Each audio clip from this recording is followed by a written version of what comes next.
രാഹുലിനെ കെട്ടിപ്പിടിച്ച് റിനിയെ കൂവി വിളിച്ച് കേരള ജനത. രാഹുൽ വരുമ്പോൾ ആർപ്പാരവങ്ങളായിരുന്നു. സത്യപ്രതിജ്ഞാ ചടങ്ങിൽ താരമായി മാറി രാഹുൽ മാങ്കൂട്ടത്തിൽ.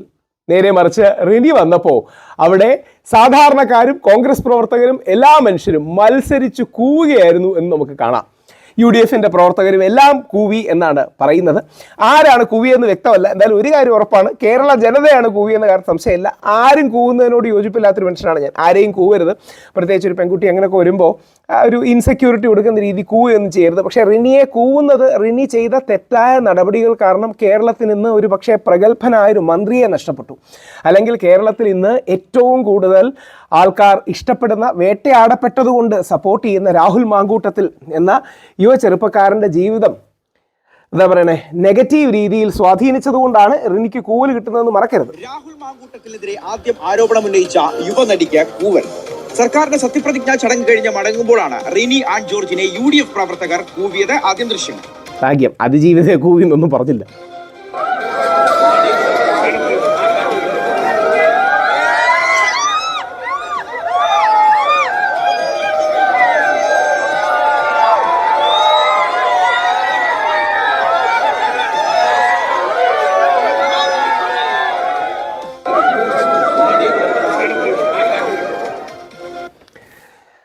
അതിൻ്റെ കാരണം കേരള ജനത റിനി ചെയ്ത തെറ്റായ നടപടിയാണ്. റിനി എന്ന വ്യക്തിയോടുള്ള വിരോധമല്ല, പകരം റിനി ചെയ്ത പ്രവൃത്തികളോടുള്ള വിരോധമാണ്.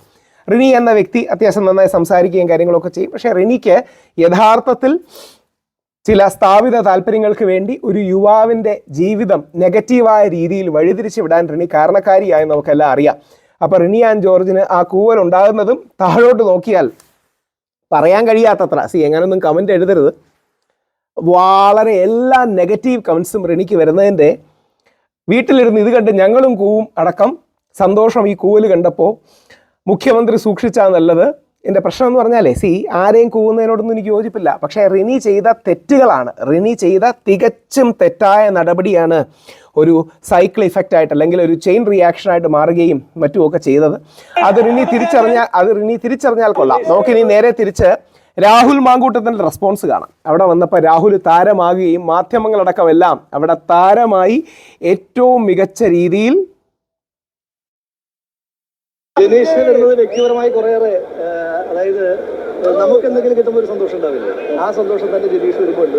കാരണം ഞാൻ യൂത്ത് കോൺഗ്രസ് പ്രസിഡന്റ് ആയിരിക്കുന്ന സമയത്ത് ഏറ്റവും അധികം പിന്തുണ വന്ന സഹപ്രവർത്തകനാണ്. ഞാൻ യൂത്ത് കോൺഗ്രസ് പ്രസിഡന്റ് ആയിരിക്കുന്ന സമയത്ത് തന്നെ, അത് ജനീഷ് തന്നെ പലവണ പറഞ്ഞിട്ടുണ്ട്, യൂത്ത് കോൺഗ്രസ് പ്രസിഡന്റ് ആയിരിക്കുന്ന സമയത്ത് തന്നെ പലപ്പോഴും ഞാൻ ഒഴിയുന്നതിനെ പറ്റിയും ജനീഷ് യൂത്ത് കോൺഗ്രസ് പ്രസിഡന്റ് ആക്കുന്നതിനെ പറ്റിയും ഒക്കെ ആലോചിച്ചിട്ടുള്ളതാണ്. അപ്പോൾ അതൊക്കെ വലിയ സന്തോഷമുള്ള കാര്യങ്ങളാണ്. ഞാനെങ്ങും പോയിട്ടില്ലല്ലോ.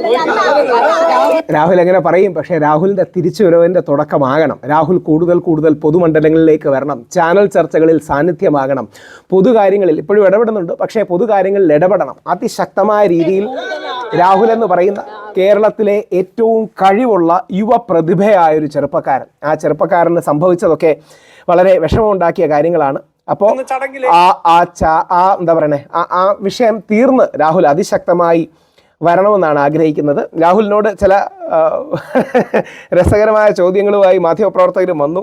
ആരാണ് ഇൻവൈറ്റ് ചെയ്തത്, എങ്ങനെയാണ് വന്നതെന്നൊക്കെ. രാഹുൽ അതിന് ഉഗ്രൻ മറുപടി, ഉശിരൻ മറുപടിയാണ് നല്ലത്. എനിക്ക് രാഹുലിൻ്റെ ഈ മറുപടികളാണ് ഏറ്റവും ഇഷ്ടം. കൂന്നായിപ്പോയി, കൂന്ന അത്ര വൈറല്ലേ. എല്ലാവർക്കും ക്ഷണമുണ്ട്. നീ ആരാ ക്ഷണിച്ചതെന്ന് ചോദിച്ചാൽ കേരളത്തിലെ 3.5 കോടി മലയാളികളെ കഴിഞ്ഞ ദിവസം ശ്രീ വി ഡി സതീശൻ ക്ഷണിച്ചിരുന്നു. പാസ് XMLAമാരുടെ പാസ്സുണ്ട്. സന്തോഷമുള്ളത്, കാരണം എങ്ങാനും എന്തെങ്കിലും ഒരു ക്ഷീണം ഉണ്ടായിരുന്നെങ്കിൽ പറഞ്ഞാൽ രാഹുൽ മാങ്കൂട്ടത്തിൽ തോറ്റു എന്ന് പറഞ്ഞാല്. ഇപ്പൊ എന്തായാലും ജയിക്കുമ്പോൾ അത് പറഞ്ഞില്ല എങ്കിലും എനിക്കൊരു വലിയ റിലീഫാണ് സത്യത്തിൽ. പിന്നെ സന്തോഷമുള്ള കാര്യമാണ്, കാരണം അപ്പോ ജനപ്രതിനിധി ആവുക എന്ന് പറയുന്നൊരു വലിയ അവസരമാണ്. അതെനിക്ക് പാർട്ടി തന്നു. അതിനേക്കാൾ ഞാൻ എൻജോയ് ചെയ്യുന്നത് രാഷ്ട്രീയം പറയുന്നതിനകത്താണ്. അതിപ്പോഴും ഞാൻ ചെയ്തുകൊണ്ടിരിക്കുന്നു.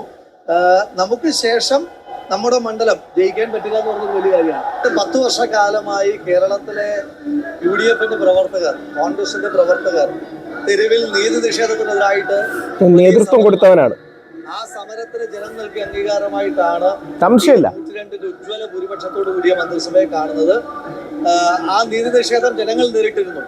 ആ നീതി ജനങ്ങൾക്ക് ലഭിക്കും എന്നുള്ള വിശ്വാസമാണ്. ടീം UDF തകർത്തു. ടീം കേരളം ഒരുമിച്ച് നിന്ന് ഒരു ദുഷ്ഭരണത്തെ തകർത്തു എന്ന് പറയുന്നത് കുറച്ചുകൂടെ ശരിയാണ്. ഗംഭീരമായ മന്ത്രിസഭയാണ്. കാരണം എക്സ്പീരിയൻസും ചെറുപ്പവും ബാലൻസും പുതുമുഖവും എല്ലാം കൂടെ ബ്ലെൻഡ് ആയിട്ടുള്ള മന്ത്രിസഭയാണ്. ഒരു പുതുമുഖം മുഖ്യമന്ത്രിയായി തന്നെ കടന്നു വരുന്നു, ഒരു പുതുമുഖ മന്ത്രിസഭ ഉണ്ടാകുന്നു, ഒരു പുതുയുഗ കേരളം ഉണ്ടാകുന്നു, ലീഡർഷിപ്പ് ട്രാൻസ്ഫോർമേഷൻ ഉണ്ടായി. കാരണം ഇതുവരെ കേരളം ഭരിച്ചിരുന്നത് 80s ലീഡേഴ്സ് ആയിരുന്നു. അവിടെ നിന്നൊരു ലീഡർഷിപ്പ് ട്രാൻസ്ഫോർമേഷൻ ആണ്. പുതിയ എന്തൊരു ക്ലാരിറ്റിയാണ് കോൺഗ്രസ്സായ മുഴുവൻ ആളുകളും നമ്മളെല്ലാവരും മന്ത്രിസഭയിലായി. ഞങ്ങളെല്ലാവരും മന്ത്രിമാരാണെന്നുള്ളൊരു ഫീൽഡിലാണ്. 102 മന്ത്രിമാരല്ല, കേരളത്തിലെ 3.5 കോടി മന്ത്രിമാരാണ് ഉള്ളത്. അപ്പൊ ആ മന്ത്രിസഭയിൽ PT ബൽറാമും ചാണ്ടി ഉമ്മനും എല്ലാവരും ഉണ്ട്. അവരേറ്റവും ഏബിളും എഫിഷ്യന്റുമാണ്. അതുകൊണ്ടാണല്ലോ വലിയ ഭൂരിപക്ഷം നൽകി തൃത്താലയിലും പുതുപ്പള്ളിയിലും ഒക്കെ MLA-മാരായി അവർ കടന്നു വന്നത്. അപ്പൊ അതുകൊണ്ട് they are part of governance. XMLA-മാർക്കെല്ലാം അപ്പൊ ശരിക്കും എനിക്ക് ആ കാര്യത്തിലേ ഈ രാഹുൽ രാഷ്ട്രീയം പറയുന്നില്ലേ, ഈ രാഹുലിന്റെ രാഷ്ട്രീയത്തോട് എനിക്ക് വിയോജിപ്പാണ്. അതായത് രാഹുൽ പറയുന്ന നെഹ്റുവിയൻ ലെഫ്റ്റ് സിദ്ധാന്തങ്ങളോടും മറ്റും എനിക്ക് വിയോജിപ്പാണ്. പക്ഷേ ആ ചെറുപ്പക്കാരനെ എനിക്ക് ഇഷ്ടമാണ്. 2-3 കാര്യങ്ങൾ കൊണ്ടുവന്നു. അവൻ്റെ അല്ലെങ്കിൽ അവൻ്റെ എന്ന് പറയുന്നത് പറഞ്ഞുള്ള പ്രായം കുറഞ്ഞുകൊണ്ട് അദ്ദേഹത്തിൻ്റെ ആർജവം, ഊർജം, പോസിറ്റിവിറ്റി, അദ്ദേഹം കടന്നുപോയ വേട്ടയാടൽ, അത് വളരെ ദൗർഭാഗ്യകരമായിരുന്നു. അപ്പോൾ രാഹുൽ മാങ്കൂട്ടത്തിൽ ശക്തമായി, രാഹുൽ മാങ്കൂട്ടത്തിൽ പറയാൻ ഞാൻ എവിടെയും പോയില്ലെന്ന്, പക്ഷേ നമുക്കറിയാം രാഹുൽ മാങ്കൂട്ടത്തിൽ ശക്തമായി പൊതുമണ്ഡലത്തിലേക്ക് തിരിച്ചു വരണം. ആ തിരിച്ചു വരുന്നതിന് നമ്മൾ കൂടുതൽ സപ്പോർട്ട് ചെയ്യണം. പൊതുജനങ്ങൾ രാഹുലിൻ്റെ രാഷ്ട്രീയത്തോട് വിയോജിപ്പുണ്ട്. രാഹുലും ഞാനും കൂടെ ഇനി അടികൂടിയിട്ടുണ്ട്. നാളെ ചാനൽ ചർച്ച ചെയ്താലും ഞങ്ങൾ അടികൂടും, അത് വേറെ. പക്ഷേ രാഹുൽ എന്ന യുവാവ് തിരിച്ചു വരണം. അതിനുള്ള നിശ്ചയം കേരള ജനത എടുക്കണം. മുമ്പൊരു വീഡിയോയിൽ പറഞ്ഞതുപോലെ കേരളത്തിൻ്റെ മുഖ്യമന്ത്രിയെ തെരഞ്ഞെടുത്ത ജനങ്ങളാണ്. രാഹുലിനെ തിരിച്ചു കൊണ്ടുവരേണ്ടതും ആ ജനങ്ങളാണ്.